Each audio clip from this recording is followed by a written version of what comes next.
there, it's Paulie here. Haven't done an anecdote for you guys for a little while. Shall do one. This is Christmas time in Perth, by the way, so whee!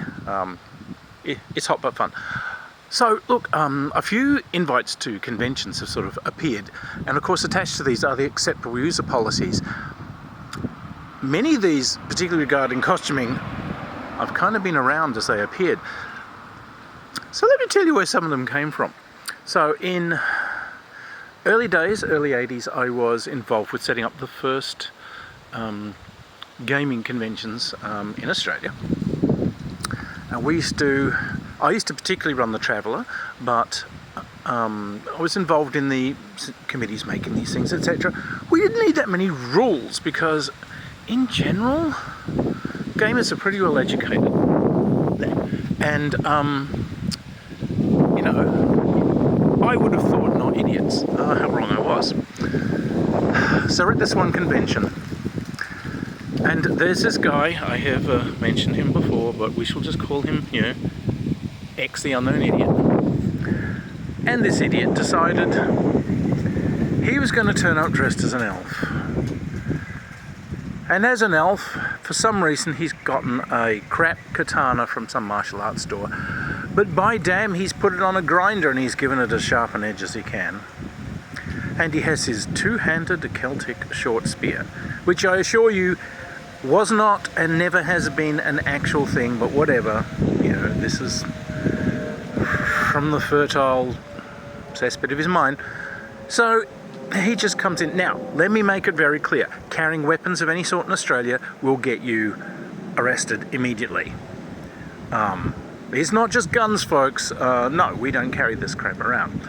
So why is someone carrying live weapons at a con? Anyway, that's why we didn't have any rules against it. It's illegal, so why would someone do it? We don't specifically need a convention rule. It's just generally illegal in the country. Oh, how wrong we were.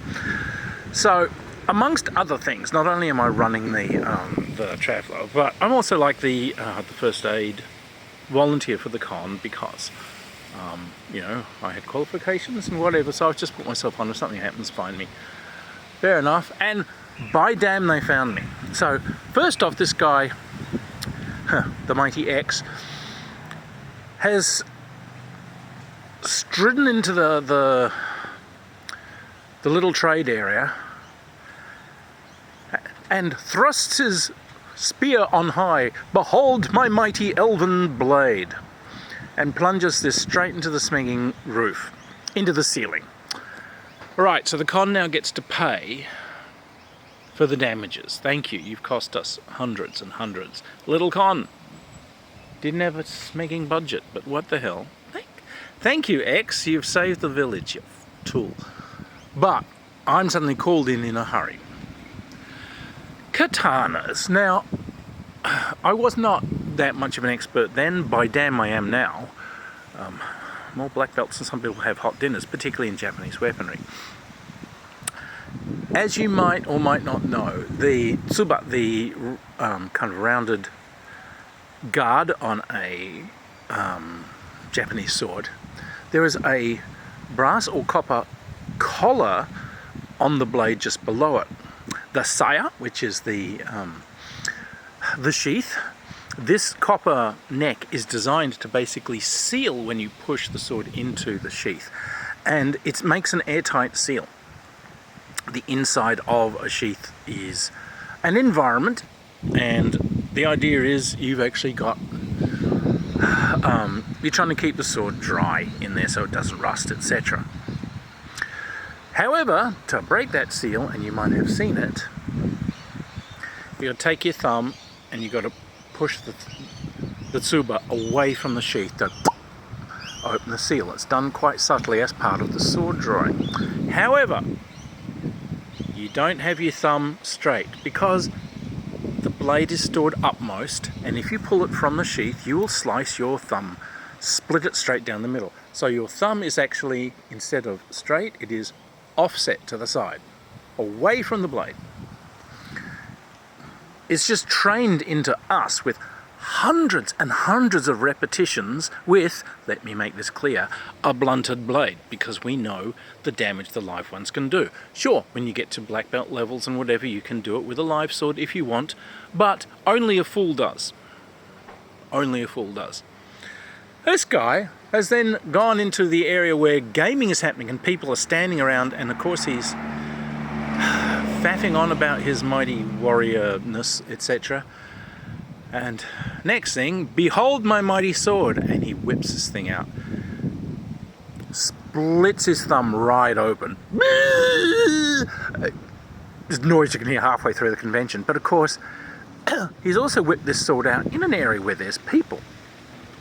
So he's sliced the back of someone through their t-shirt, thankfully not a deep cut, but he scored this like cut. The guy needed stitches, blood everywhere. Alright, so this is where no weapons policies appeared in our conventions. We had to put them in. Don't do it. Don't bring stuff. We will call the cops on you. We will literally phone the cops and say this guy has a live weapon in a public space. Is what we'll do. No, we're not all gamers together. You've decided to bring something dangerous into a crowd. But that's where that had to appear. The second one, now this was one I'm not actually present for, but many of my friends actually were, and they've told it to me with much horror in their eyes, so I shall repeat it for you. So, it was actually at I think it was a Worldcon, World Science Fiction Convention. There was a guy, name of Scott, let's just say that he wrote a book on understanding comics. He wants to go in the masquerade, but he hasn't brought an outfit, and just wants to wander around the con in a costume. He decides, in his wisdom, that he will make a costume of the Incredible Turd. He wraps himself in just plastic wrap, food wrap, and then smears himself from head to toe in peanut butter and goes wandering through the convention. Now, he's wandering around and he's wrapped in plastic, so his body is putting out about 3 billion BTUs of heat. So, of course, he melts the peanut butter that's all over him, and it's just sloughing off, and it was dripping onto carpets, smearing onto walls. You go into elevators, now it's all over the walls of the elevator, it's all over the buttons where he's pressed them, and it's going off, because it's a hot day, so it's smelling disgusting. So that is where you get in convention costuming things saying no food items worn as costumes, no perishable items worn as costumes. That's why this guy. And then wackily enough, we got one here in dear little Perth at a SwanCon. The masquerade at SwanCon was pretty famous, and I was fairly famous for doing some pretty spectacular costumes for these things. I did Pokemon characters, and we did the monsters from where the wild things are, all sorts of things. Great times. And at this convention, a Russian guy turned up, Vasily the Russian. And he was, I am not joking, he was about 6'10". Monster, he just went on, big skinny beanpole of a guy. And he came to this convention and he was stoked, because we're Australian, everyone's just so friendly. And the way the conventions run here, you sort of got day one people run around, and then there's an opening,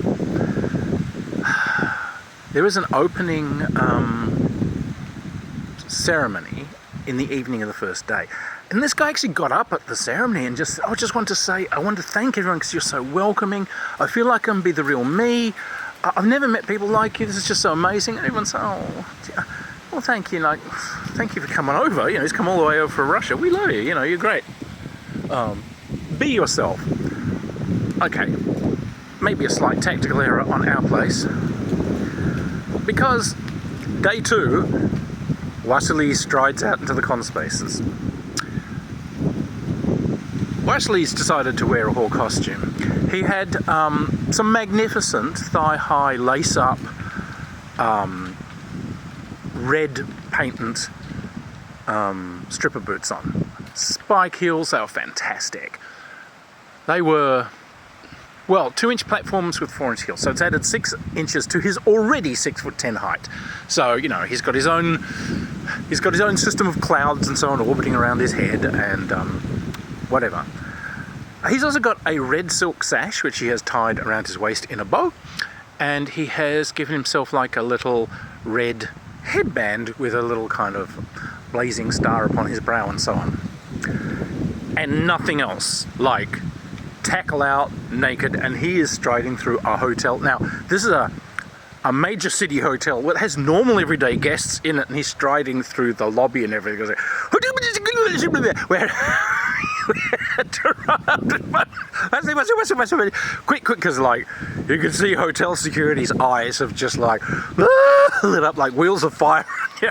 They're coming for him. We had to grab him and say, "There's actual public spaces." You know, wackily enough, we don't mind, but the hotel is going to absolutely do its nut. You have to do some kind of cover up. So cover up was he at least put on a red satin cocksock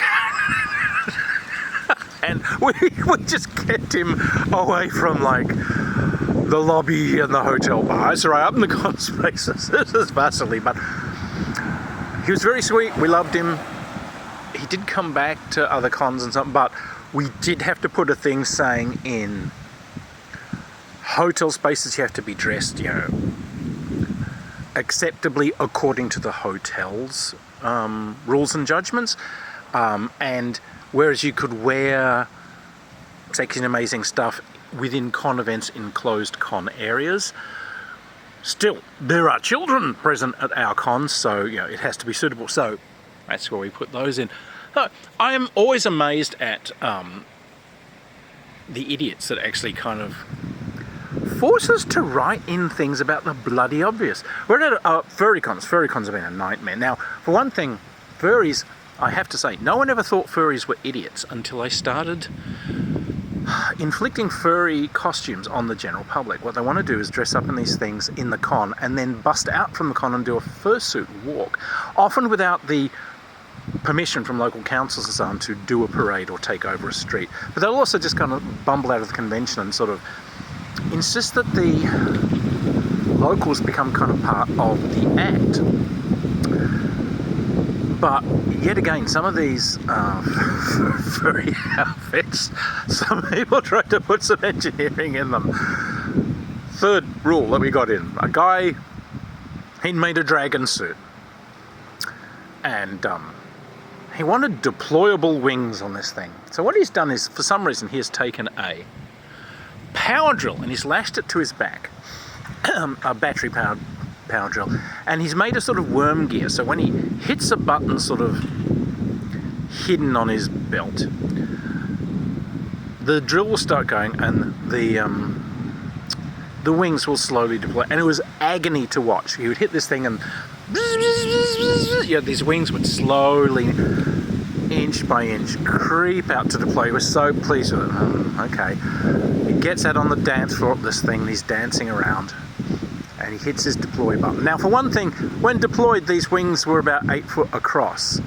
So he'd already been asked not to do it in crowded spaces because he had swept stuff off trade tables and he'd sort of hit people as he then does the comedy classic of turning around with, 4 wings jutting out on either side. But this night, he presses this thing and suddenly there's smoke coming out the back of the suit because it's all flammable plastics and so on he's got back there. This thing has managed to massively overheat. The back of his suit's on fire. And he suddenly feels the heat like burning on his back, but he's got this huge foam mask on and he's like runs up to someone pointing at the wings and like, yeah, they're deploying, I can see them. You can't hear him because suddenly it dawns on someone that the smoke pouring out this guy's back means that there's some actual pain and third-degree burns going on here. So the organisers race in, drag him out, rescue and get it off. So a third rule had to come that basically if suits have electronics, special effects, whatever, they literally have to be checked by a competent member of the con staff in case they can cause damage or accidents within the con spaces. So, yeah. And I have to say, I was also helping to run a furry convention once, which had an indoor pool in the middle of the lobby. I had to put up a rule: no swimming while you're wearing a fursuit. I just knew I was going to end up having to drag some dead body out of there with a big hook on the end of a stick.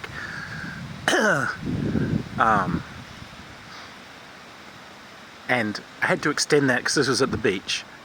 For God's sakes, I can't affect it, it's off. It's off our piste. You know, we don't run the beach. Do not jump in the ocean wearing a fursuit. Please. So anyway, we've had to make a lot of extraordinary rules because of a lot of, let us say, extraordinary people. I love costuming at cons. It's one of my big things. I adore it. I take immense lengths to do, like, amazing outfits, and I love it when other people do. And if you're doing it, fantastic. We appreciate you. We love you. You add to the magic of a convention. But yeah, if people would stop thinking of inventive ways to destroy the convention space and people around them with their costumes, that would be wonderful. Thanks. Anyway, first anecdote back from India, and oh, it's a sunny day. Hope it's not too windy. Anyway,